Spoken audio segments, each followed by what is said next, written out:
नमस्कार दोस्तों, मैं राज बनारसी लेकर आया हूँ आपके लिए एक ऐसा शो जिसका नाम है ठहाकों की महफिल, जिसमें होंगी कुछ प्यार मोहब्बत इश्क जज्बात शहादत इबादत जख्म घाव मरहम छंद कविता गजल और कुछ ऐसी बातें जो नहीं होनी चाहिए, क्योंकि वो बातें वही कर सकता है जो इसके लिए बना हो। गोपाल दास नीरज जी कहते हैं, मानव होना भाग्य है, कवि होना सौभाग्य। तो कवियों के बीच कवियों की बात कवियों के साथ, कविताओं के साथ, मोहब्बत के साथ, आपके साथ हम करने आ गए हैं, लेकर एक ऐसे शो को जिसके लिए कहना होगा कविताएं ऐसी जो छू लेंगी आपका दिल, क्योंकि हम कवियों ने लगाई है ठहाकों की। तो आज हमारे साथ ऐसे ही 5 शायर मेहमान कवि बैठे हुए हैं, जिसमें से 3 कवि हैं और 2 कवयित्री हैं।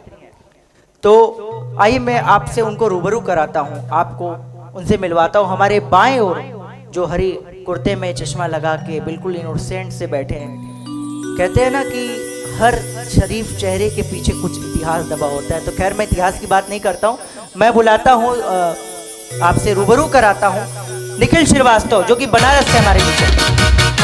और ठीक उन्हीं के बगल में बैठे हैं कंचन सिंह जी, जो कि बनारस के बहुत ही अच्छे शायर हैं।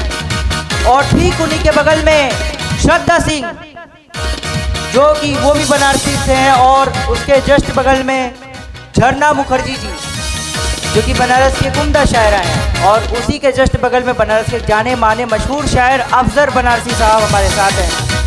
एक लड़का जिसे निखिल श्रीवास्तव के नाम से जानते हैं हमारे पीछे, जोरदार तालियों से आप सभी के बीच।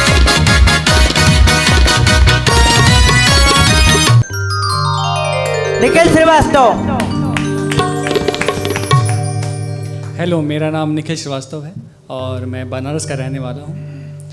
और मैं आपके सामने एक शायरी पहले सुनाता हूँ, उसके बाद शुरू करते हैं। तो पहली शायरी है कि सूख गए अब तेरे दिए दर्द के आंसू। सूख गए तेरे दिए दर्द के आंसू। सूख गए अब तेरे दिए दर्द के आंसू, अब आंसू तेरे नाम के बहा नहीं करते। आहा हा हा, बहुत बढ़िया। सूख गए अब तेरे दिए दर्द के आंसू, अब आंसू तेरे नाम के बहा नहीं करते।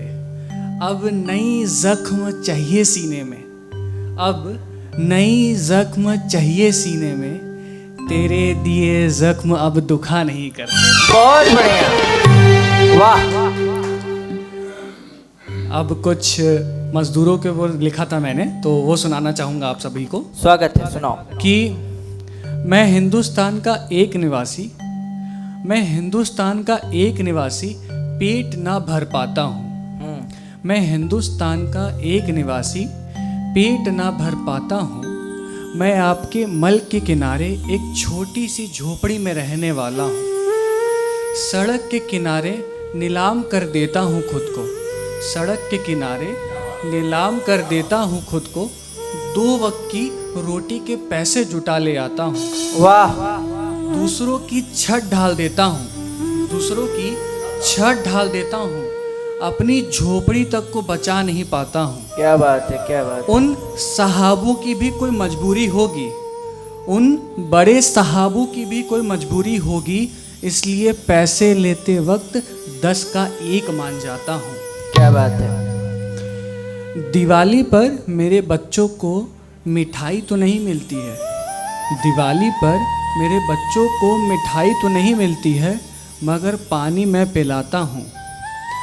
नसीब में रोटी तो मिल जाती है, मगर पोषण के मारे रह जाता हूँ। क्या बात है, वाह। पेट तो पाल लेता हूँ, मगर बच्चों को पढ़ा नहीं पाता हूँ। बहुत बढ़िया। बच्चों की इच्छा पूरी करते करते, बच्चों की इच्छा पूरी करते करते अपने आप को मैं गलाता हूँ, फिर भी प्यार नहीं दे पाता हूँ। क्या बात है। सपने तो बड़े नसीब हुए, सपने तो बड़े नसीब हुए, मगर संसाधन से मार खाता हूँ। पैरों में छाले हैं, पैरों में छाले हैं, एक साइकिल तक को तरस जाता हूँ। बहुत बढ़िया।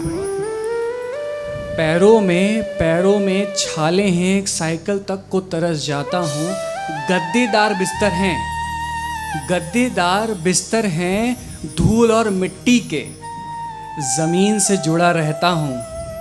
गद्देदार बिस्तर हैं धूल और मिट्टी के, हर वक्त ज़बी से जुड़ा रहता हूँ।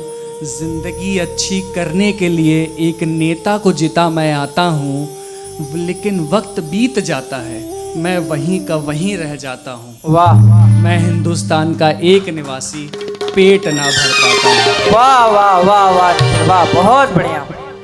आखिरी में एक आपके सामने शेर प्रस्तुत करूंगा कि एक अमीरों की महफिल में, कटाक्ष होगा ये, स्वागत। तो एक अमीरों की महफिल में गरीबों की हित की बात हो रही थी।